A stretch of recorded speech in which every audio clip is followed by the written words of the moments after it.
Hello students, myself Lokesh Mishra. जैसा कि आप लोग जानते हैं, आप लोगों को सोशल साइंस पढ़ाते हैं क्लास 10th का।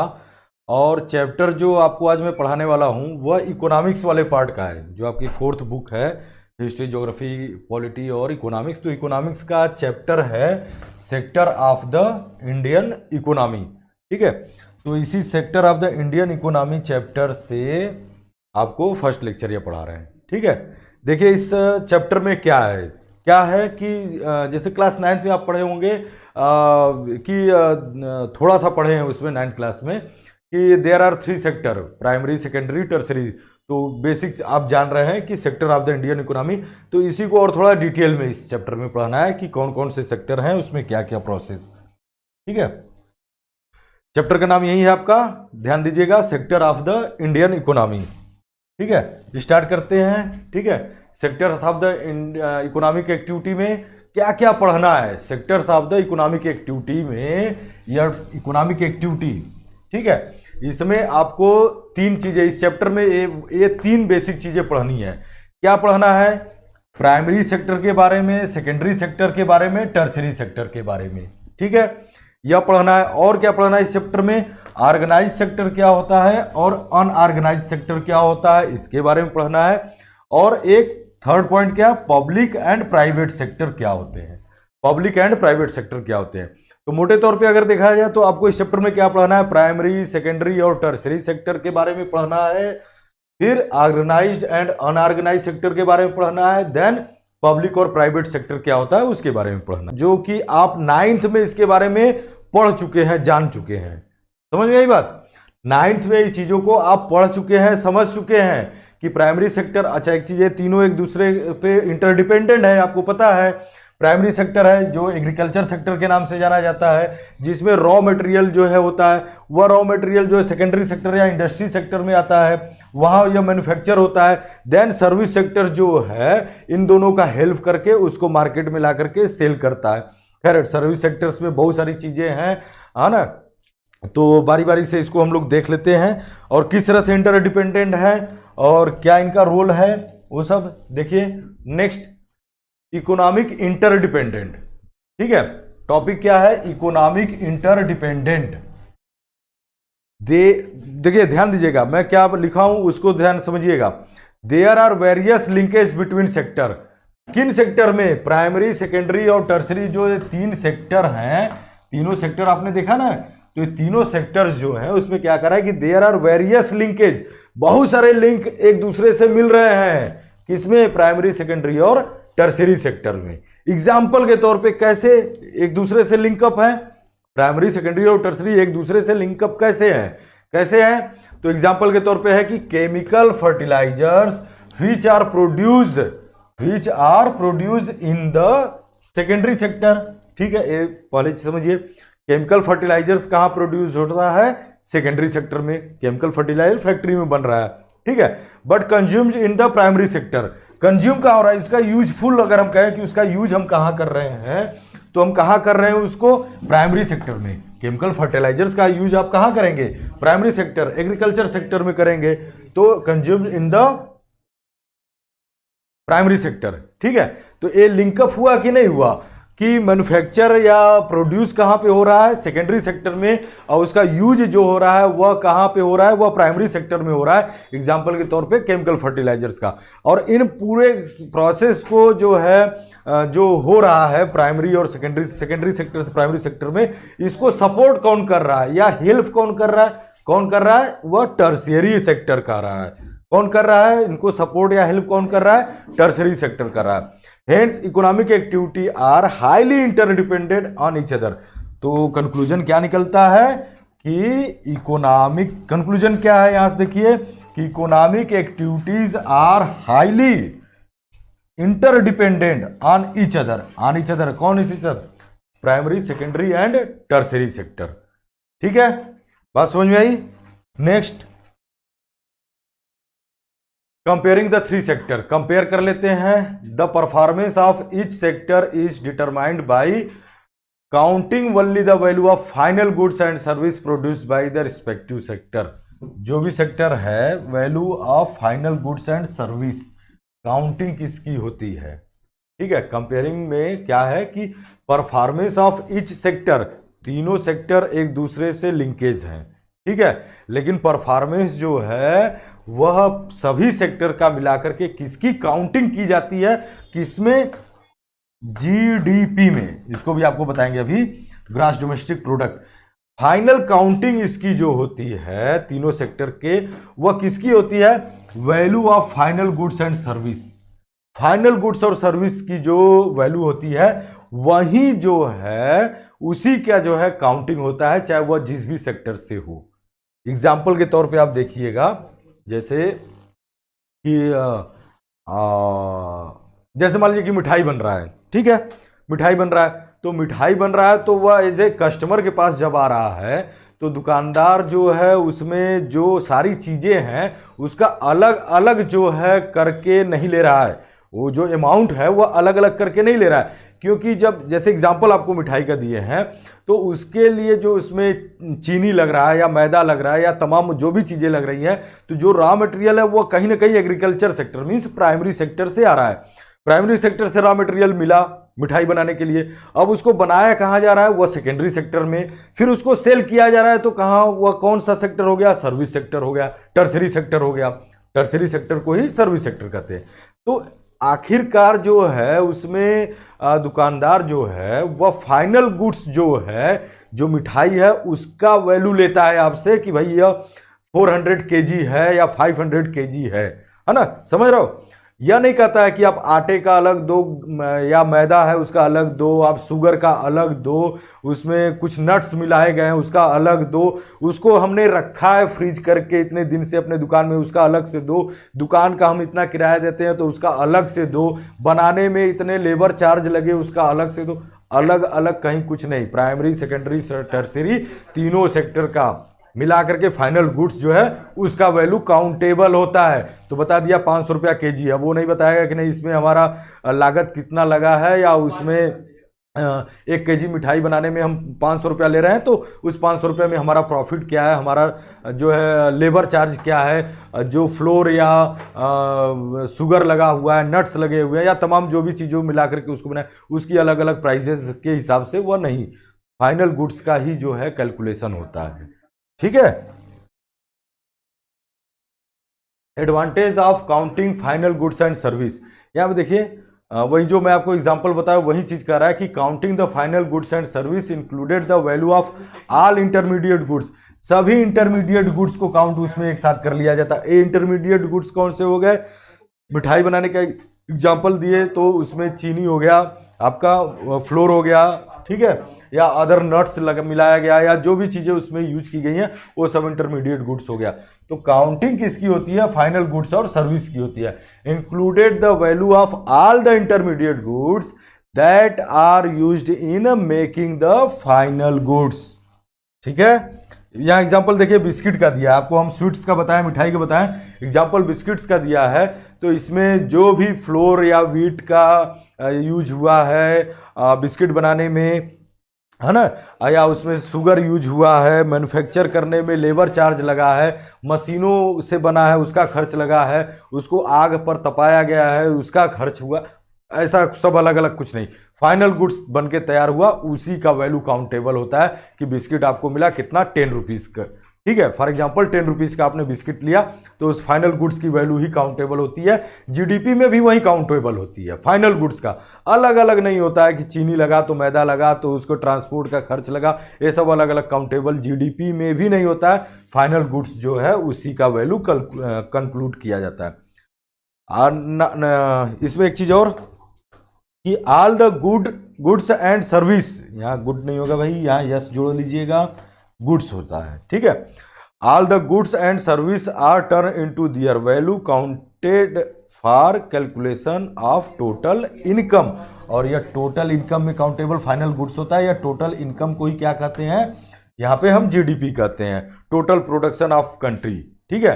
क्या जीडीपी, ग्रॉस डोमेस्टिक प्रोडक्ट, यह जीडीपी जो है यही जो है कंट्री का नेशनल इनकम होता है। तो जब नेशनल इनकम काउंट किया जाता है तो उसमें प्राइमरी, सेकेंडरी, टर्सरी तीनों सेक्टर का फाइनल गुड्स और सर्विस में जो वैल्यू रही है, फाइनल गुड्स और सर्विस की जो वैल्यू रही है उसी को काउंट किया जाता है। ठीक है, नेक्स्ट जीडीपी। ठीक है, देखिए बार बार नाम आपने सुना होगा जीडीपी। ठीक है, कि जीडीपी पहले कुछ और थी, कोरोना से पहले कुछ और थी, कोरोना के बाद के टाइम पीरियड में देखा गया तो जीडीपी माइनस में चली गई, आप लोग सुने होंगे, है ना। तो बार बार जीडीपी का यूज होता है। तो इसका फुल फॉर्म क्या है? G for gross, D for domestic, P for product. Gross domestic product होता क्या है? डिफिनेशन अगर पूछा जाए तो क्या बताएंगे आप? क्या बताएंगे कि the sum of the value of production in all the three sector. ध्यान दीजिएगा, यह थ्री सेक्टर कौन सा?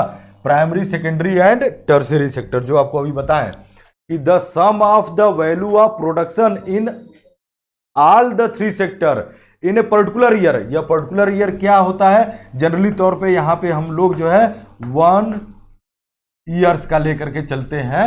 अदरवाइज जीडीपी जो है क्वार्टरली या हाफ ईयरली भी निकाला जा सकता है ना। लेकिन जनरली तौर पे यहाँ पे जीडीपी जो है पर्टिकुलर ईयर का मतलब 1 ईयर, इसी को हम लोग क्या कहते हैं? Called the GDP of a country. ठीक है, ध्यान से फिर से इसका डेफिनेशन समझ लीजिए, याद कर लीजिए कि जीडीपी अगर पूछे कि व्हाट इज द जीडीपी तो क्या लिखेंगे आप कि the sum of the value of production in all the three sectors in a particular year is called the GDP of a country. ठीक है, ये तो डिफिनेशन हुआ। आगे इस और क्या चीज है कि जीडीपी क्या इंडिकेट करता है? जीडीपी से क्या पता चलता है? Size of the economy of a country. किसी भी कंट्री के इकोनॉमी का साइज, कितना बड़ी उसकी अर्थव्यवस्था है, यह पता चलता है उसके जीडीपी से।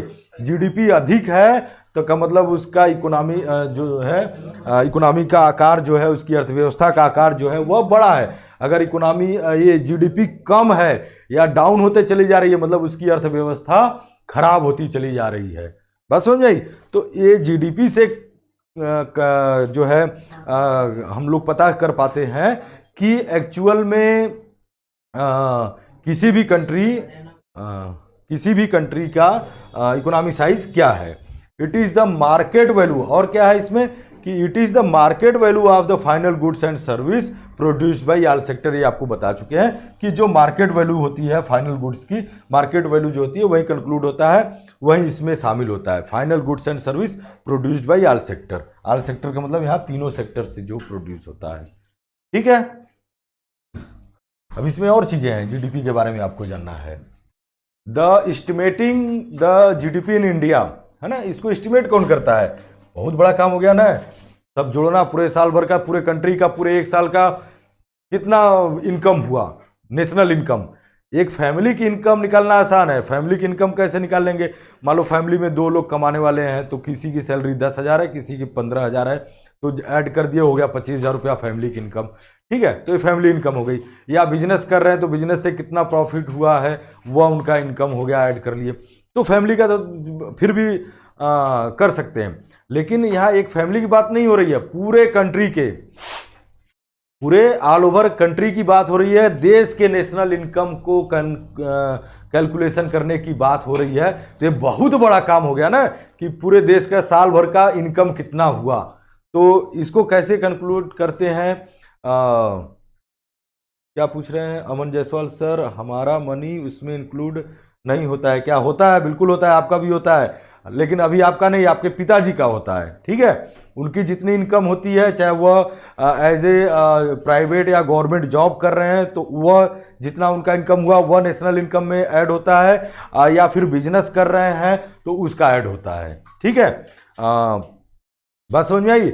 और लेकिन किसका? देवगुप्ता बता रहे हैं क्या कि फाइनल, केवल फाइनल वैल्यू, हाँ केवल फाइनल वैल्यू, जो इंटरमीडिएट गुड्स है उसका नहीं, इंटरमीडिएट गुड्स है उसका नहीं, फाइनल। जैसे बिजनेस किए हैं तो आपको जो प्रॉफिट हुआ है वह, बाकी बीच में आपने क्या लेन देन किया है, क्या टर्नओवर रहा है, उसे नहीं। जो फाइनल आपका प्रॉफिट रहा है, जो आपने शो किया है, वह जो है नेशनल इनकम में काउंट होता है, चाहे वह बिजनेस की बात कर लिए, छोटे दुकानदार, बड़े दुकानदार, जिनकी भी। ठीक है, तो इसको जीडीपी को कौन करता है? एस्टिमेट कौन करता है? जीडीपी, ग्रॉस डोमेस्टिक प्रोडक्ट को कौन करता है? सेंट्रल स्टैटिस्टिकल ऑफिस, शॉर्टकट में इसको क्या हम पढ़ते हैं, CSO, working under ministry of statics and programme implementation, government of India. ध्यान दीजिए यहां से, गवर्नमेंट ऑफ इंडिया भारत सरकार की एक मिनिस्ट्री है, मंत्रालय। जैसे आप देखते हैं फाइनेंस मिनिस्ट्री है, डिफेंस मिनिस्ट्री है, होम मिनिस्ट्री है ना, एजुकेशन मिनिस्ट्री है, उसी तरह से भारत सरकार की एक मिनिस्ट्री है। क्या नाम है मिनिस्ट्री का, ministry of statistics and programme implementation. इसी मिनिस्ट्री की एक एजेंसी है, उस एजेंसी का नाम क्या है, सेंट्रल स्टैटिस्टिकल ऑफिस, CSO। यही एजेंसी जो है वह पूरा जीडीपी को कैलकुलेट करती है। ठीक है, जो नेशनल इनकम है पूरे एक साल का, भारत का 1 ईयर का नेशनल इनकम जो है, जिसे हम जीडीपी कर रहे हैं, उसको कैलकुलेट करने का, बताने का काम कौन कर रहा है, वह CSO कर रहा है। यह CSO किसके अंडर में काम करता है, तो इंडियन गवर्नमेंट की एक मिनिस्ट्री है, ministry of statistics and programme implementation, इसके अंतर्गत काम करती है। दिस डिपार्टमेंट कौन सा, यह CSO, यह लिखा ना दिस डिपार्टमेंट, तो कौन सा department, CSO, collect information related to total value of goods and service with their prices to estimate the GDP. ये डिपार्टमेंट क्या करता है, कलेक्ट करता है क्या, information related to total value of goods, या total value of goods and service मतलब final goods and service, with their price. जैसे बिस्किट आपने खरीदा 10 रुपए का, तो वह क्या करेगा, 10 रुपया ऐड करेगा, समझ रहे हो। ऐसा नहीं कि उसमें इंटरमीडिएट गुड्स जो है उसका बारी बारी से करे, ऐसा नहीं है। तो इसका करके वह जीडीपी को एस्टिमेट करता है। ठीक है, इस तरह से जो है जीडीपी को एस्टिमेट करने का काम CSO करता है। ठीक है, एक एक नंबर के क्वेश्चन के लिए याद कर लिए एग्जाम के लिए। ठीक है, CSO का फुल फॉर्म या कौन सी एजेंसी करती है, किस मिनिस्ट्री के अंतर्गत करती है, तो ये सब चीजें जो है आप नोट कर लीजिएगा, याद कर लीजिएगा। ठीक है, अब देखिए हिस्टोरिकल चेंज, तीनों सेक्टर की बात कर रहे हैं। जो हिस्टोरिकल चेंज हुआ है, ऐतिहासिक बदलाव हुआ है आजादी के बाद में, तीनों सेक्टर में, प्राइमरी, सेकेंडरी और टर्सरी सेक्टर में जो हिस्टोरिकल चेंज हुआ है उसकी बात कर रहे हैं, है ना। देखिए ध्यान दीजिएगा, the development countries have gone through historic change in the economic sector. जो भी डेवलप्ड कंट्री है, आप 70 साल 100 साल पहले देखिए, तो जो कंट्री थे और आज जो है उनमें हिस्टोरिकल चेंज उनके इकोनॉमिकल सेक्टर में हुए हैं। ठीक है, इकोनॉमिकल सेक्टर में उनका हुआ है, बात समझ में आई।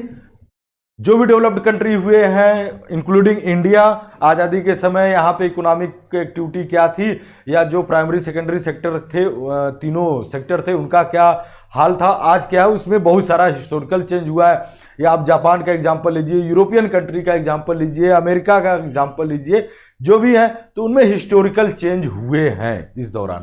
ठीक है, पिछले 70 सालों में या 100 सालों के दरमियान आप देखेंगे तो ये सब काफ़ी चेंजेस हुए हैं। The economic activity has shifted, ध्यान दीजिएगा, इकोनॉमिक एक्टिविटी से शिफ्ट हुई है किधर से, प्राइमरी से सेकेंडरी और सेकेंडरी से टर्सरी सेक्टर की तरफ। जो इकोनॉमिक एक्टिविटी है वह प्राइमरी से सेकेंडरी, सेकेंडरी से टर्सरी सेक्टर की तरफ शिफ्ट हुई है। का मतलब प्राइमरी सेक्टर, सेकेंडरी सेक्टर और टर्सरी सेक्टर। तो प्राइमरी सेक्टर से क्या हुआ, यह सेकेंडरी सेक्टर के तरफ शिफ्ट हुआ, और सेकेंडरी सेक्टर से फिर क्या हुआ, आज के डेट में टर्सरी सेक्टर की तरफ इकोनॉमिक एक्टिविटी शिफ्ट हुई है। आज जो है किसी भी कंट्री की, खैर बहुत बड़ी बात हो जाएगी, हम इंडिया की बात करते हैं, अपने देश की बात करते हैं, तो टोटल जीडीपी में प्राइमरी सेक्टर का परसेंटेज कम है, उससे ज्यादा किसका है, सेकेंडरी सेक्टर का है, और सबसे ज्यादा किसका है, टर्सरी सेक्टर का। और लोग जो हैं वह पहले के समय में मैक्सिमम लोग जो है वह प्राइमरी सेक्टर्स में इन्वॉल्व थे, बाद में फिर वह प्राइमरी सेक्टर से सेकेंडरी सेक्टर की तरफ इन्वॉल्व होने लगे एज ए एम्प्लॉयमेंट के तौर पे। और आज के डेट में यह प्राइमरी और सेकेंडरी सेक्टर के कंपेयर में टर्सरी सेक्टर में अधिक लोग इन्वॉल्व होना चाहते हैं, और यही रीजन है कि लोग अधिक इन्वॉल्व भी हो रहे हैं, और जो बेनिफिट है कंट्री को नेशनल इनकम में वह टर्सरी सेक्टर से अधिक हो रहा है। तो वही चीज मैं बता रहा हूं कि जो इकोनॉमिक एक्टिविटी है वह शिफ्ट हो गई किधर, प्राइमरी से सेकेंडरी में हुई, फिर उसके बाद फिर सेकेंडरी से फिर टर्सरी सेक्टर की तरफ शिफ्ट हो गई। In the past 100 year secondary to tertiary sector. और लास्ट 100 सालों में क्या देखने को मिला है? 100 साल पहले के समय में क्या था? जैसे जब आप पढ़ते हैं इंडस्ट्रियलाइजेशन, ठीक है, तो जब रिवोल्यूशन हुआ, इंडस्ट्रियल रिवोल्यूशन हुआ, तो उसके पहले सब लोग जो है वह टोटल पॉपुलेशन जो है कहाँ इन्वॉल्व थी, किस इकोनॉमिक एक्टिविटी में? तो वह हम कह सकते हैं मैक्सिमम प्राइमरी सेक्टर में। जब इंडस्ट्रियल रिवोल्यूशन हुआ तो वह शिफ्ट हुआ कहाँ पे? वह सेकेंडरी सेक्टर की तरफ शिफ्ट हुआ। आज के डेट में देखिए वह सेकेंडरी सेक्टर से लोग किधर पिछले 50-100 सालों के दौरान आप देखने को मिलता है कि इन 100 सालों के अंतर्गत और आज के 21st सेंचुरी में भी 20 साल हो गए हैं, आज लोग जो है वह प्राइमरी या सेकेंडरी नहीं, वह किधर शिफ्ट हो रहे हैं लोग, और इकोनॉमिक एक्टिविटी भी शिफ्ट हो रही है किधर? टर्सरी सेक्टर की तरफ। आप ऐसे सर क्या इसका मतलब है कि टर्सरी सेक्टर में ज्यादा एम्प्लॉयमेंट है? नहीं, ज्यादा एम्प्लॉयमेंट जो है वह अभी भी प्राइमरी से, देखो एम्प्लॉयमेंट कहाँ ज्यादा है नहीं है यह हम आप नहीं बता सकते हैं ऐसे, ठीक है। जहां एम्प्लॉयमेंट मिल गया आप उसी को कहेंगे यही बेटर है, या आपकी जो इच्छा है वहां जाना चाह रहे हैं। ज्यादातर लोग देवगुप्ता जी आज के डेट में मोर देन 50% पॉपुलेशन आज भी प्राइमरी सेक्टर में इन्वॉल्व है, समझ रहे हो? 52% पॉपुलेशन जो है वह किधर इन्वॉल्व है? प्राइमरी सेक्टर्स में इन्वॉल्व है, ठीक है। बाकी जो है वह सेकेंडरी सेक्टर में और टर्सरी सेक्टर में कम है अभी, ठीक है। लेकिन यहां पे जाने वाले लोगों की पॉपुलेशन धीरे धीरे बढ़ी है। जैसे फॉर एग्जांपल आपको कहा जाए कि नहीं आप खेती करिए, तो आप कहोगे नहीं हम खेती नहीं, हम तो डॉक्टर बनेंगे। तो भाई आप अगर डॉक्टर बनना चाह रहे हो तो डॉक्टर बन रहे हो तो आप किस सेक्टर की तरफ बढ़ रहे हो? तो आप टर्सरी सेक्टर की तरफ जा रहे हैं। इंजीनियर बनना है, टीचर बनना है, अभी हम कहें कि हम किस सेक्टर में इन्वॉल्व हैं, तो हम प्राइमरी या सेकेंडरी सेक्टर नहीं, हम टर्सरी सेक्टर में इन्वॉल्व हैं। तो लोग धीरे धीरे शिफ्ट हो रहे हैं टर्सरी सेक्टर की तरफ। और सबसे बड़ी चीज ये भी है ना ध्यान देने की कि जो नेशनल इनकम है उसमें कंट्रीब्यूशन किस सेक्टर का ज्यादा आज के डेट में है? तो टर्सरी सेक्टर का कंट्रीब्यूशन अधिक है नेशनल इनकम में आज के डेट में, जबकि इसमें काम करने वाले लोगों की संख्या फिर भी कंपेयर देन प्राइमरी और सेकेंडरी के कम है। लेकिन धीरे धीरे शिफ्ट होते चला जा रहा है। लोग खेती नहीं, फैक्ट्री में काम नहीं करना चाह रहे हैं, खेती नहीं करना चाह रहे हैं, वह चाह रहे हैं टर्सरी सेक्टर में आना, ठीक है। तो वही चीज है कि पहले जो है वह प्राइमरी से सेकेंडरी सेक्टर में शिफ्ट हुए, अब पिछले 100 ईयर में यह किधर से फिर सेकेंडरी से टर्सरी सेक्टर में यह शिफ्ट हो रहा है, ठीक है। इन इंडिया, भारत में भी देखिए आजादी के बाद का समय का बता रहा है 1950 और 60 के डिकेड की। आफ्टर इंडिपेंडेंट 1950 और 60 के डिकेड में है। तो देखिए इसमें क्या था कि Indian economy depend on primary sector but now in tertiary sector. देख लीजिए 1950 और 60 में जब हम इंडिपेंडेंट हुए थे उसके बाद वाले डिकेड्स में इंडियन इकोनॉमी किस पे डिपेंड थी? प्राइमरी सेक्टर पे डिपेंड थी, ठीक है। मैक्सिमम लोग इन्वॉल्व थे। आज भी मैं कह रहा हूं 52% इन्वॉल्व हैं, तो उस समय तो 90%, मोर देन 90% कह सकते हैं कि लोग प्राइमरी सेक्टर में इन्वॉल्व रहे। लेकिन आज के डेट में ज्यादातर लोग जो है वह टर्सरी सेक्टर या सर्विस सेक्टर इसी को कहते हैं, इस टर्सरी सेक्टर्स में ही जाना चाहते हैं, है ना। तो यह इकोनॉमिक एक्टिविटी कहां हो रही है?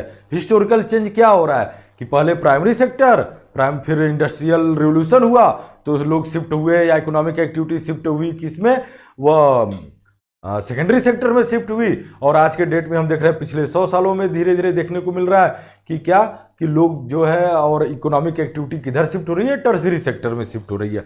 इंडिया में भी देखिए आफ्टर इंडिपेंडेंट 1950-60 के डिकेड में प्राइमरी सेक्टर पे इंडियन इकोनॉमी जो है डिपेंड थी। आज किस पे डिपेंड होती चली जा रही है? टर्सरी सेक्टर पे डिपेंड होती चली जा रही है।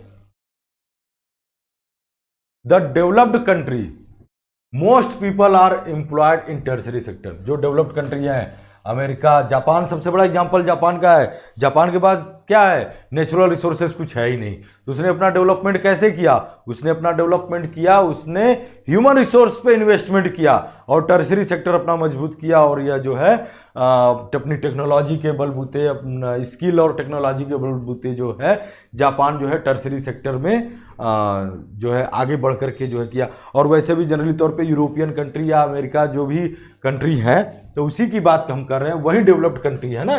तो डेवलप्ड कंट्री मोस्ट मतलब 100% नहीं बट मोस्टली पीपल जो है वहां पे टर्सरी सेक्टर में इन्वॉल्व है।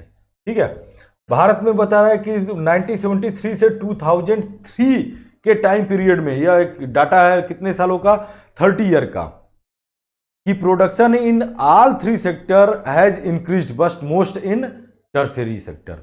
1973 से 2003 के बीच में कह रहा है, डाटा आपको बता रहा है कि production in all three sector has increase, तीनों सेक्टर में कंट्री डेवलप कर रही थी। आज़ादी के बाद हम सेल्फ डिपेंडेंट होना चाह रहे थे, होना चाह भी रहे हैं, और हमने इकोनॉमिक डेवलपमेंट किया, तो तीनों सेक्टर में डेवलपमेंट हुआ।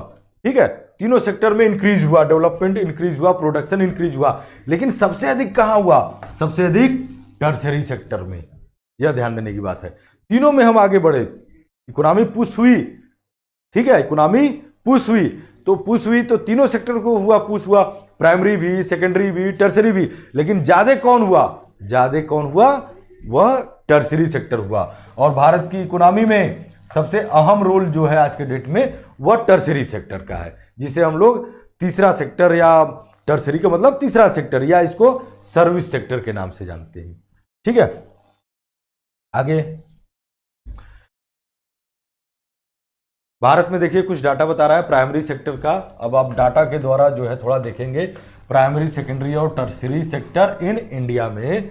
तो पहला पॉइंट यहां से शुरू करते हैं। Total GDP is increase during 1971 से 2010-11, 40 साल में। ठीक है, टोटल जीडीपी जो थी वह 1971 से 2010-11 में क्या हुई, इन 40 सालों में क्या हुई, वह इंक्रीज हुई। जीडीपी क्या हुई, इन 40 ईयर में इंक्रीज हुई। कितना इंक्रीज हुआ, total GDP was rupees 10 lakh crore. कितना, 10 लाख करोड़, काउंट कर लीजिए जीरो। 10 लाख करोड़ कब थी, 1970-71 में थी। याद रखिए, इसको नोट कर लीजिएगा। 1970-71 में देश की जीडीपी, या जीडीपी मतलब क्या, नेशनल इनकम कितनी थी, 10 लाख करोड़ रुपीस थी। ठीक है, जो कि इंक्रीज होकर के 2010-11 में कितनी हो गई, 5 टाइम्स इंक्रीज हो गई। 10 लाख करोड़ से 50 लाख करोड़ इंक्रीज हो गई। कितने टाइम पीरियड में, 70-71 से 2010-11, मतलब इन 40 सालों में, इन 40 ईयर में जीडीपी इंक्रीज की। कितनी इंक्रीज की, इन 40 ईयर्स में 5 टाइम इंक्रीज की। 10 लाख करोड़ से इंक्रीज होकर के 50 लाख करोड़ की जीडीपी हुई इन 2010-11 में। और क्या, tertiary sector is developed then the primary and secondary sector. अब यह जो नेशनल इनकम है 10 लाख करोड़ से 50 लाख करोड़ हुआ है 40 सालों में, तो तीनों सेक्टर का इसमें कंट्रीब्यूशन होगा ना, प्राइमरी सेक्टर का भी, टर्सरी का भी, सेकेंडरी का भी, तीनों सेक्टर का। तो प्राइमरी का जितना था हुआ, सेकेंडरी का जितना था हुआ, लेकिन सबसे अधिक कंट्रीब्यूशन या डेवलपमेंट की अगर बात करें तो इसमें किसका था, प्राइमरी और सेकेंडरी का सेक्टर के कंपेयर में सबसे अधिक किसका था, टर्सरी सेक्टर का। बात समझ में आई, तीनों सेक्टर का था, ऐसा नहीं कि 10 लाख से 50 लाख करोड़ हो गया जीडीपी हो गया तो प्राइमरी सेकेंडरी का नहीं था, बट प्राइमरी और सेकेंडरी सेक्टर के कंपेयर में टर्सरी सेक्टर का कंट्रीब्यूशन या इसका डेवलपमेंट अधिक रहा है इन 40 सालों में। ठीक है,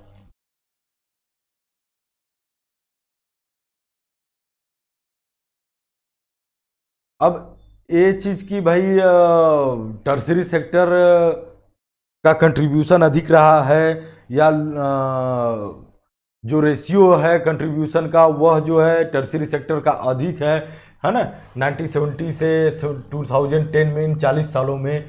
unlike other sector tertiary sector has increased very much. Tertiary sector बहुत अधिक इंक्रीज हुआ। क्या रीजन था, रीजन भी तो बताना होगा कि आखिर टर्सरी सेक्टर अधिक इंक्रीज हुआ तो क्या था। पहला point, public demand for basic service, public की डिमांड बढ़ी। देखो, जब आमदनी बढ़ी, इनकम या सोर्स ऑफ इनकम बढ़ा तो डिमांड लोग की बढ़ती है, सोर्स ऑफ इनकम बढ़ा तो डिमांड बढ़ी, तो बेसिक सर्विस की डिमांड बढ़ी। फॉर एग्जांपल हॉस्पिटल, जब पैसे लोगों के पास अधिक हुए तो हॉस्पिटल की डिमांड बढ़ी। अब हॉस्पिटल किस में आएगा, टर्सरी सेक्टर, एजुकेशन, पहले हॉस्पिटल और एजुकेशन का ही देख लीजिए, 40-50 साल पहले कितने हॉस्पिटल और स्कूल कॉलेज थे और इस 40-50 सालों में कितने हो गए, तो कई गुना अधिक बढ़े, फैसिलिटीज बढ़ी, लोगों की डिमांड जो है बेसिक सर्विसेज के लिए डिमांड उनकी बढ़ी, तो हॉस्पिटल भी अधिक खुले, एजुकेशन सिस्टम डेवलप हुआ, पोस्टल सर्विसेज, पुलिस स्टेशन बढ़े। अब पुलिस स्टेशन है, पुलिस क्या करती है, सर्विस प्रोवाइड करती है, that is tertiary sector. Bank देखिए, पहले कितने बैंक थे और कहाँ तक थे, और शहरों तक सीमित थे, गांव तक जो है, टाउन्स एरिया तक जो है। इंश्योरेंस देखिए, तमाम इंश्योरेंस कंपनियां आज के डेट में हो गई हैं। एडमिनिस्ट्रेटिव ऑफिसर्स या एडमिनिस्ट्रेटिव ऑफिस हो गए हैं। डिफेंस पहले गांव में चौकीदार होता था, आज देखिए एटीएम, तमाम एटीएम लगे हुए हैं, एक एक गार्ड वहां पे तैनात है। घरों में जो शॉपिंग मॉल्स है वहां पे गार्ड हैं, या जो मल्टी स्टोरीज बिल्डिंग है वहां पे गार्ड हैं, डिफेंस सुरक्षा के लिए। तो ये क्या कर रहे हैं, टर्सरी सेक्टर में इन्वॉल्व है, टर्सरी सेक्टर बढ़ा है।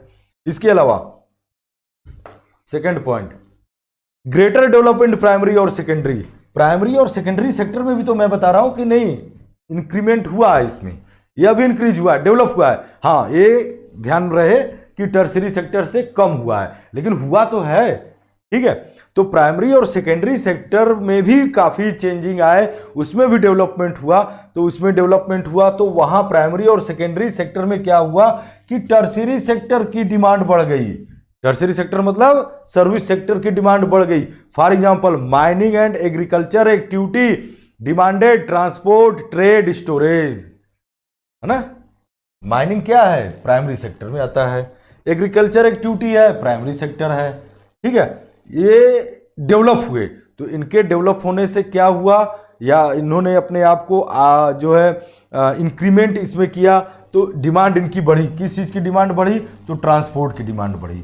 अब ये ट्रांसपोर्ट क्या किस सेक्टर में आएगा, ट्रेड किस सेक्टर में आएगा, स्टोरेज। एग्रीकल्चर में आप देखिए, हम लोगों को मटर या गोभी है ना, फॉर एग्जाम्पल जाड़े के दिनों में सीजनल मिलता है, लेकिन अगर आप चाहें तो गर्मी में भी, मई जून के महीने में भी मिल जाता है। कैसे मिल जाता है, या बहुत सारे ऐसे फल होते हैं जो किसी एक सीजन में होते हैं लेकिन 12 महीने मिलते हैं, तो स्टोरेज करके रखा जा रहा है। तो जो स्टोरेज करके रखा जा रहा है एग्रीकल्चर सेक्टर में, तो एग्रीकल्चर सेक्टर डेवलप हुआ तो स्टोरेज की डिमांड बढ़ी। अब स्टोरेज वाला क्या कर रहा है, क्या प्रोडक्शन कर रहा है, प्रोडक्शन थोड़ा ना, तो सर्विस प्रोवाइड कर रहा है, फल या सब्जियों को स्टोर कर रहा है, उसका पैसा ले रहा है।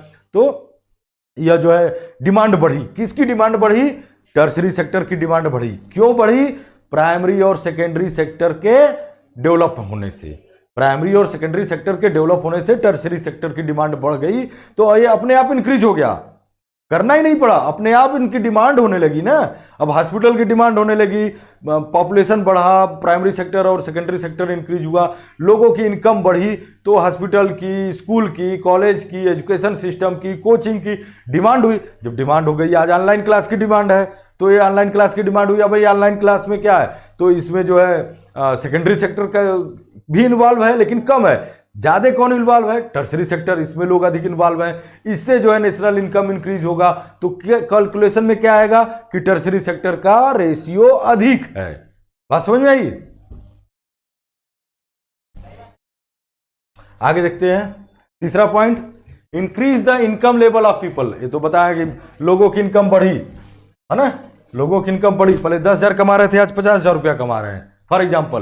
तो जो 10,000 कमा रहा था 50,000 कमा रहा है, तो लोग, उसकी डिमांड भी तो बढ़ेगी ना, कि 10,000 रुपये में पहले कमा रहा था, मान लो, तो जितना खर्च करता था 50,000 कर रहा है, तो उतना ही खर्च करेगा, नहीं, वो अधिक खर्च करेगा। अधिक खर्च कहाँ करेगा, उसकी डिमांड बढ़ जाएगी, उसकी चॉइसेस बढ़ जाएंगी। कहाँ कहाँ पे वो डिमांड करेगा, किस चीज की, बेटर क्वालिटी ऑफ लाइफ की, बेटर स्टैंडर्ड ऑफ लिविंग की, लाइक जस्ट लाइक टूरिज्म। अब वो घूमने जाएगा, 10,000 कमा रहा था तो नहीं, 40,000 कमाने लगा, घूमने जाएगा। तो टूरिज्म क्या है, सर्विस सेक्टर है। शॉपिंग करेगा, पहले 10,000 की इनकम थी, 10,000 इनकम थी तो शॉपिंग कम था, 40,000 इनकम हो गई तो शॉपिंग बढ़ गया। पहले 2,000 की शॉपिंग कर रहा था, अब 8,000 रुपए की शॉपिंग करेगा। हॉस्पिटल्स, अब वह उसकी क्या यहाँ पे बेटर स्टैंडर्ड ऑफ लाइफ में वह क्या, लिविंग स्टैंडर्ड लाइफ हो जाएगा, या बेटर क्वालिटी ऑफ लाइफ के चक्कर में वह क्या करेगा, बहुत सारा चीजें खाएगा, मार्केट का, बाहर की चीजें खाएगा, रेस्टोरेंट में खाएगा, होटल में खाएगा, पिज्जा खाएगा, फास्ट फूड जो है तमाम खाएगा, बीमार पड़ेगा, बीमार पड़ेगा, बीमार पड़ेगा, देन हॉस्पिटल जाएगा, तो हॉस्पिटल की डिमांड हो गई। ठीक है। इसके अलावा प्रोफेशनल ट्रेनिंग, है ना, अपने आप को फिट करने के लिए फॉर एग्जांपल बता रहे हैं, जिम जाएगा तो जिम जाएगा, तो जिम दोनों चीजें हो गया। जो मशीनरीज वहां पे लगी है वह सेकेंडरी सेक्टर के आ रही है, और जिम वाला जो प्रोवाइड कर रहा है, जिम एक्चुअल में क्या प्रोवाइड कर रहा है, सर्विस प्रोवाइड कर रहा है, आपको ट्रेंड कर रहा है, आपका फिजिकल हेल्थ की जो है वह बात कर रहा है, या फिजिकल ट्रेनिंग आपको दे रहा है, आपके हेल्थ की बात कर रहा है। ठीक है। बट उसमें मशीनरी है तो वह जो है सेकेंडरी सेक्टर का है, और मशीनरी के लिए जो रॉ मटेरियल है वह प्राइमरी सेक्टर से। तो वहां पे देखिए इंटरलिंक की बात जो शुरू में किया था वह भी है, प्राइमरी, सेकेंडरी और टर्सरी। तो इनकम बढ़ने से ये सब सारी चीजों की डिमांड बढ़ी, जिससे कि टर्सरी सेक्टर जो है वो अपने आप डेवलप हुआ। ठीक है। इसके अलावा fourth number, due to globalization. अब ये ग्लोबलाइजेशन अभी आपको पढ़ना है अभी, ठीक है, बट कुछ ना कुछ तो जानते हैं कि व्हाट इज ग्लोबलाइजेशन। ग्लोबलाइजेशन की वजह से हुआ क्या, देखिए कि नए प्रकार के service, new service entered in Indian market. Globalization की वजह से नए सर्विस जो है इंडियन मार्केट में इंटर किए। For example information technology and communication technology, है ना। ग्लोबलाइजेशन पहले का टाइम पीरियड देखिए, मोबाइल 20 साल पहले नहीं, बिफोर 20 ईयर मोबाइल था नहीं था, इंटरनेट था नहीं था, आप कहेंगे था, लेकिन कितना था और आज कितना है। तो ये जो इंफॉर्मेशन टेक्नोलॉजी और कम्युनिकेशन टेक्नोलॉजी डेवलप हुआ है, यह क्या है, टर्सरी सेक्टर है। तो ग्लोबलाइजेशन होने की वजह से यह टर्सरी सेक्टर अपने आप जो है इंक्रीज किया बहुत तेजी से, और इससे कंट्री के नेशनल इनकम में इसका कंट्रीब्यूशन अधिक हुआ, नेशनल इनकम भी इंक्रीज हुई। बात समझ में आई आपकी। तो इंपॉर्टेंस यहां पे अधिक किसका देखा जा रहा है कि टर्सरी सेक्टर का है। किन वजह से है, तो यह 4 पॉइंट्स आपके सामने रहे। और देखिए इसमें कुछ शेयर कि यह पॉइंट देखिए, 2 पॉइंट में आपको समझाएंगे कि share of sectors in GDP, है ना, यहां पे आपको समझ में आ जाएगा। Share of sector in GDP, total GDP में, है ना, जो जीडीपी मतलब नेशनल इनकम है, तो नेशनल इनकम में किस सेक्टर का कितना % शेयर है। तो यह 3 ईयर का हम लेकर के चल रहे हैं आपको समझाने के लिए कि 1970, 71, 2010-11 और लास्ट 2-4 साल पहले 2016 में। ठीक है। 70-71 मतलब बहुत साल पहले की बात कर रहे हैं, 50 साल पहले की बात कर रहे हैं। तो 50 साल पहले जो है प्राइमरी सेक्टर का टोटल जीडीपी में कंट्रीब्यूशन कितना था, 45%, सेकेंडरी सेक्टर का 23% और टर्सरी सेक्टर का 32% था। अब आते हैं 40 साल बाद 2010-11 में। अब देखिए चीजें बदल गई, पूरा रेशियो बदल गया। अब 45 से कितने % पे प्राइमरी सेक्टर आ गया, 20% पे आ गया। नेशनल इनकम में कंट्रीब्यूशन कितना हो गया, 20%, फटाक से 45 से 20% पे आ गया। 40 साल में गिर गया 25%। ये 23 से 22 पे 1% जो है वह केवल डाउन हुआ है ना। इन 40 ईयर में सेकेंडरी सेक्टर का कंट्रीब्यूशन कितने % डाउन हुआ, ओनली 1%। बट ये देखिए छलांग लगा करके कहां से कहां पहुंच जा रहा है, कौन, टर्सरी सेक्टर।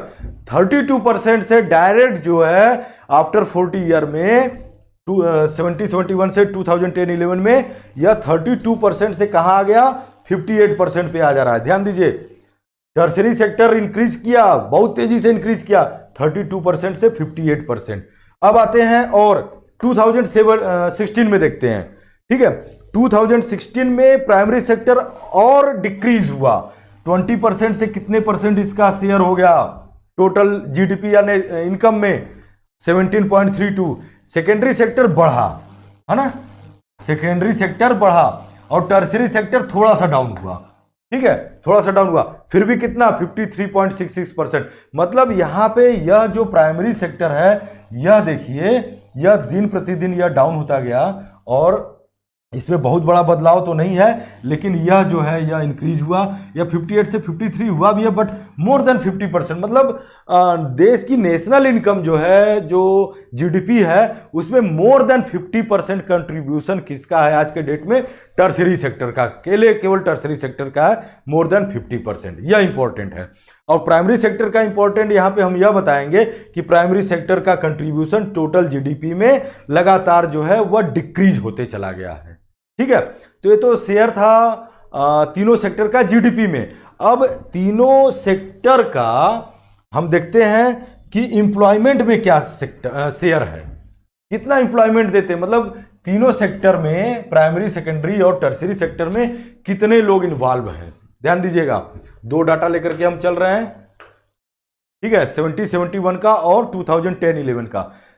70-71 में प्राइमरी सेक्टर में 75 लोग इन्वॉल्व थे, सेकेंडरी सेक्टर में 10%, टर्सरी सेक्टर में 15% लोग। 2010-11 में क्या हुआ, प्राइमरी सेक्टर में 56% शिफ्ट होकर के सेकेंडरी सेक्टर में और लोग चले गए, और लोग किधर शिफ्ट होकर चले गए, टर्सरी सेक्टर में 22%। अब ध्यान दीजिएगा, यह बैक 10-11 वाला डाटा, शेयर कितना है टर्सरी सेक्टर का, शेयर कितना है 58%। जीडीपी में 10-11 में जीडीपी में टर्सरी सेक्टर का शेयर कितना, 58%। लोग कितने परसेंट इन्वॉल्व है, 22%। लोग कितने परसेंट इन्वॉल्व है, ओनली 22%। बड़ी बात है, 22% लोग एम्प्लॉइज हैं टर्सरी सेक्टर में, लेकिन जीडीपी में कंट्रीब्यूशन कितना दे रहे हैं, वह 58% दे रहे हैं। प्राइमरी सेक्टर में 56%, 2010, अभी मैं आपको बताया कि प्रेजेंट टाइम में 52% इन्वॉल्व है, तो प्रेजेंट टाइम में है, 10 साल पहले का है तो 56% बता रहा है। तो 56% लोग इन्वॉल्व हैं 2010-11 में, 56% लोग प्राइमरी सेक्टर में इन्वॉल्व है, लेकिन जीडीपी में कंट्रीब्यूशन कितना है, ओनली 20% है। दोनों अपोजिट चीजें हैं, लोग ज्यादा इन्वॉल्व हैं लेकिन बेनिफिट कितना कम दे रहे हैं। कंट्रीब्यूशन जीडीपी में, नेशनल इनकम में क्या है, कम है। तो दोनों अपोजिट चीजें हैं देखने को मिल रही हैं, प्राइमरी सेक्टर की और टर्सरी सेक्टर का, कि टर्सरी सेक्टर में कम लोग हैं, 22% है, बट इनका कंट्रीब्यूशन जो है वो कितना है, वह 58% है। ठीक है,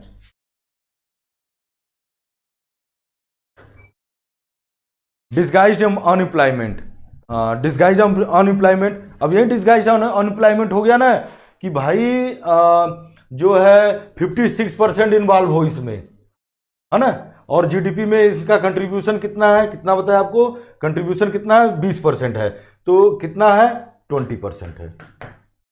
अरे भाई 56% इन्वॉल्व हैं लोग प्राइमरी सेक्टर में, तो इनकम भी तो 56% देना चाहिए ना टोटल इनकम का, तो नहीं। तो क्या हुआ, यहाँ पे लोग जो इन्वॉल्व है वो डिस्गाइज्ड हैं, मतलब रोजगार है नहीं लेकिन उसी में जबरदस्ती लगे हुए हैं। डिस्गाइज्ड अनएम्प्लॉयमेंट में होता है कि लोगों को लगता है कि हमारे पास एम्प्लॉयमेंट है, बट एक्चुअल में होता है कि होता नहीं है। ठीक है कि more person are engaged in a task than required, मतलब जितने लोगों की रिक्वायर्ड है उससे अधिक लोग इंगेज्ड होते हैं।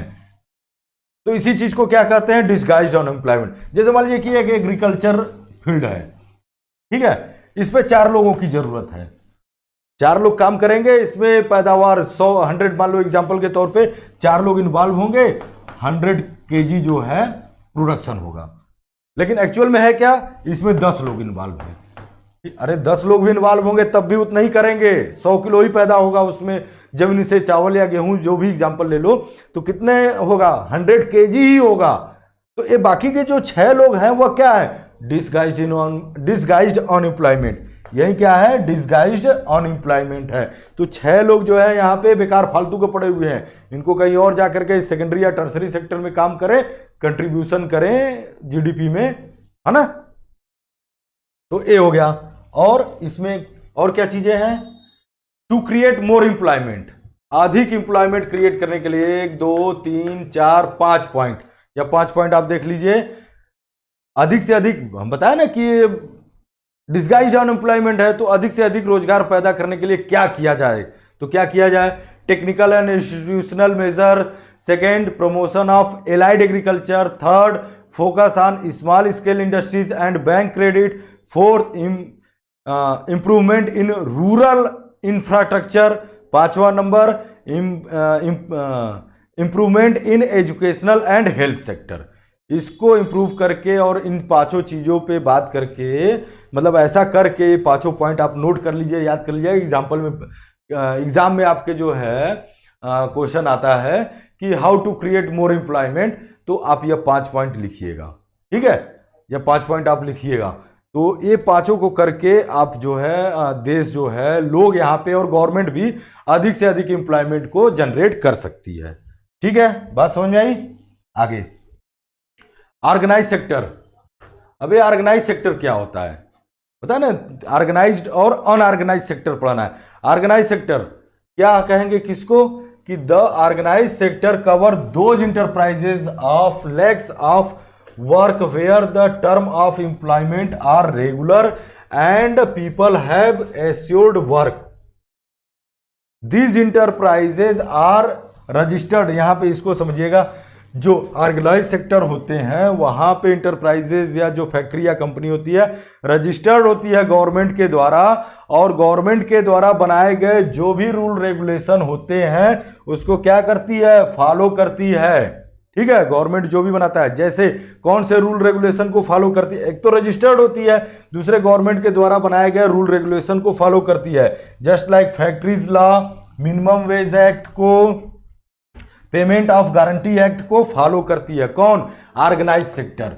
और यहाँ ऑर्गेनाइज सेक्टर्स में लोग जो होते हैं, एम्प्लॉयमेंट जो होता है, लोग जो काम करते हैं वो अपने काम को लेकर के सेटिस्फाई रहते हैं। सेटिस्फाई सेंस का मतलब उनके काम की गारंटी रहती है। ऐसा नहीं है कि किसी भी समय उनको निकाल दिया जाए काम से, ऐसा नहीं होता है। और दूसरे टाइम पीरियड जो होता है, आवर जो होते हैं वो 8 घंटे है तो 8 घंटे फिक्स रहता है। टाइम पर सैलरी मिलती है, ठीक है। ऐसा नहीं कि जब मन में आया तब दिए, तो टाइम पे सैलरी मिलती है। रजिस्टर्ड होते हैं इंटरप्राइजेज, गवर्नमेंट के द्वारा बनाए गए तमाम तरह के जो भी रूल रेगुलेशन होते हैं वो ऑर्गेनाइज सेक्टर के लिए उसको फॉलो करते हैं। और अनऑर्गेनाइज सेक्टर किसको कहेंगे? अबे कुछ फॉलो नहीं कर रहे हैं, है ना। अनरजिस्टर्ड होते हैं, अनरजिस्टर्ड। ये अनऑर्गेनाइज सेक्टर क्या कहलाएगा? कि यह अनरजिस्टर्ड होते हैं, रजिस्टर्ड नहीं होते हैं गवर्नमेंट के द्वारा, ठीक है। और गवर्नमेंट के द्वारा बनाए गए किसी भी रूल रेगुलेशन को फॉलो करने के लिए यह बाध्य नहीं होते हैं। क्योंकि जो रजिस्टर्ड नहीं होते हैं तो गवर्नमेंट द्वारा बनाए गए किसी भी रूल रेगुलेशन को यह फॉलो भी नहीं करते हैं। तो इसमें क्या होता है कि जो लोग होते हैं उनके टाइम पीरियड जो होता है, काम करने का आवर जो होता है वह फिक्स नहीं होता है। कभी जरूरत है, काम अधिक है तो 1 घंटा 2 घंटा अधिक करा लेंगे, बट उसका अलग से पेमेंट नहीं देंगे। अनऑर्गेनाइज सेक्टर में सैलरी देने का कोई फिक्स डेट नहीं है। काम जो आप कर रहे हैं अनऑर्गेनाइज सेक्टर में, जो लोग काम कर रहे हैं उनके नौकरी जो कर रहे हैं उसकी कोई गारंटी नहीं है कि उनकी नौकरी कब चली जाएगी, ठीक है। तो यह अनऑर्गेनाइज सेक्टर हुआ। इसके अलावा पब्लिक सेक्टर और प्राइवेट सेक्टर की बात हम बता रहे थे आपको, स्टार्टिंग बताया ना कि बताना है, पढ़ना है आपको। पब्लिक सेक्टर देखिए ध्यान दीजिएगा। पब्लिक सेक्टर का मतलब यहां पे हुआ कि जो गवर्नमेंट के इंटरप्राइजेस हैं, जो सरकार का है, भारत सरकार का हो चाहे स्टेट गवर्नमेंट का है, वह जो है पब्लिक सेक्टर में आता है। तो public sector, the government own most of the asset and provides all the services. Public sector किसको कहेंगे आप? पब्लिक सेक्टर आप किसको कहेंगे? कि the government owns most of the assets and provide all the services. For example Indian railway है, भेल है, एनटीपीसी है, तमाम बैंक जो पब्लिक सेक्टर के बैंक, जो सरकारी बैंक आप कहते हैं, state bank of India, Allahabad bank, है ना, पंजाब नेशनल बैंक, तो ये बैंक भी। अब इंडियन रेलवे आप नहीं कहोगे कि नहीं ये किसी एक व्यक्ति का है, तो गवर्नमेंट का ही है ना। भेल Bharat heavy electric limited, NTPC national thermal power corporation, ये क्या है? किसका इंटरप्राइजेज है? गवर्नमेंट का है। उसका मालिक कौन है? गवर्नमेंट है। गवर्नमेंट का मतलब यह पब्लिक का है, इसीलिए यह किसका है? पब्लिक सेक्टर का है, ठीक है। अब प्राइवेट सेक्टर में क्या होता है? एग्जाम्पल के द्वारा आप समझ जाएंगे कि प्राइवेट सेक्टर में क्या होता है कि ओनरशिप जो होती है ना, ओनरशिप जो होती है वह किसी एक इंडिविजुअल के हाथ में होती है। इंडिविजुअल या इंडिविजुअल आर ग्रुप्स, या एक लोग के इंडिविजुअल, एक या लोगों का ग्रुप है। जैसे किसी ने जो है पार्टनरशिप पे कोई फैक्ट्री खोली, मान लीजिए उसमें 4 लोग पार्टनर हैं, तो ग्रुप ऑफ इंडिविजुअल हो गया, है ना। या इंडिविजुअल कोई एक, जैसे कि टाटा हो गया, तो टाटा का आप किसको कहेंगे? टाटा या हम जो है रिलायंस किसको कहेंगे, क्या यह पब्लिक सेक्टर में है? नहीं, यह प्राइवेट सेक्टर में। क्यों? क्योंकि उसका ओनर कोई इंडिविजुअल है या ग्रुप ऑफ इंडिविजुअल है। एग्जाम्पल के तौर पे हिंदुस्तान यूनिलीवर है, बजाज ऑटो है ना, टिस्को है, Tata iron and steel company है, इंडियन होटल आईटीसी है ना, इंडियन होटल्स कंपनी लिमिटेड है, आईटीसी है, तमाम रिलायंस है, या बहुत सारे ऐसे जो प्राइवेट हैं, है ना, अडानी ग्रुप है। तो यह क्या है, किस सेक्टर में आता है? यह प्राइवेट सेक्टर में आता है। क्यों प्राइवेट सेक्टर में? क्योंकि हम यह नहीं कहेंगे कि यह पब्लिक सेक्टर है। क्यों नहीं कहोगे? क्योंकि इसका ओनर इंडिविजुअल कोई पर्सन है ना, गवर्नमेंट ओन्ड नहीं है। बात समझ आई? अब देखो प्राइवेट और पब्लिक सेक्टर में बेसिक डिफरेंस क्या होता है। प्राइवेट और पब्लिक सेक्टर में बेसिक डिफरेंस क्या होता है? प्राइवेट सेक्टर का मोटो क्या होता है? प्रॉफिट कमाना, है ना। Profit motive and service is secondary, है ना। प्राइवेट सेक्टर का मेन मोटो क्या होता है? पैसा कमाना, प्रॉफिट। फर्स्ट क्या? प्रॉफिट। और सर्विस प्रोवाइड करना, यह उनका सेकेंडरी काम होता है। पब्लिक सेक्टर में जबकि जो है, जो गवर्नमेंट ओन्ड है, उसमें क्या होता है? वर्क फॉर पब्लिक वेलफेयर, है ना, work for public welfare. Primary चीज जो होती है पब्लिक सेक्टर में, वह क्या होता है? वह पब्लिक वेलफेयर में काम करती है। और प्रॉफिट उसमें क्या होता है? सेकेंडरी होता है। फॉर एग्जांपल आप अक्सर सुनते होंगे कि रेलवे घाटे में जाती है, कभी कभी फायदे में भी रहती है, लेकिन ज्यादातर टाइम पीरियड में क्या होता है, आप सुनते होंगे कि अब तो जो जनरल बजट है उसके साथ रेलवे बजट ऐड कर दिया गया। अदरवाइज पहले रेलवे बजट अलग और जनरल बजट जो होता था, आम बजट जिसे कहते हैं, अलग होता था। तो अक्सर करके कि रेलवे घाटे में है तो रेलवे को नुकसान हुआ। तो रेलवे को नुकसान क्यों हुआ? क्योंकि वो प्रॉफिट को प्राइम जो है प्रियोरिटी नहीं दे रही है। किसको? पब्लिक को सुविधा देने में, उनको कम पैसे में उनको यात्रा कराने के लिए, उनके वेलफेयर के लिए वो काम कर रही है। तो यह चीज है ना, कि पब्लिक सेक्टर में, यह पब्लिक सेक्टर जो होता है पब्लिक वेलफेयर के लिए काम करती है। प्रॉफिट जो होता है सेकेंडरी होता है। जब प्रॉफिट सेकेंडरी होगा तो जाहिर सी बात है कि कहीं ना कहीं घाटे में आप चलेंगे, ठीक है। तो चूंकि गवर्नमेंट होती है तो गवर्नमेंट ओन्ड है तो अपना देखती है। लेकिन प्राइवेट सेक्टर में अगर है, मान लीजिए कि आप कोई फैक्ट्री खोले तो आप बिना प्रॉफिट के कैसे काम करेंगे? हर साल घाटा होगा तो फैक्ट्री तो बंद हो जाएगी। तो प्राइवेट सेक्टर में क्या होता है कि प्रॉफिट कमाना, पैसा कमाना उनका मेन मोटो होता है। प्राइमरी चीज वह होती है पब्लिक को सर्विस प्रोवाइड करना या उनके वेलफेयर के लिए काम करना, वह सेकेंडरी चीज हो जाती है। यही दोनों में बेसिक डिफरेंस है, जो कि एक दूसरे के जो मोटो है वो दोनों एक दूसरे का क्या है? अपोजिट है, प्राइवेट और पब्लिक सेक्टर का। ठीक है, बात समझ में आई? ठीक है, तो आज के लिए बस इतना ही। थैंक यू, मिलते हैं नेक्स्ट लेक्चर, नेक्स्ट क्लास में। Okay, good bye students.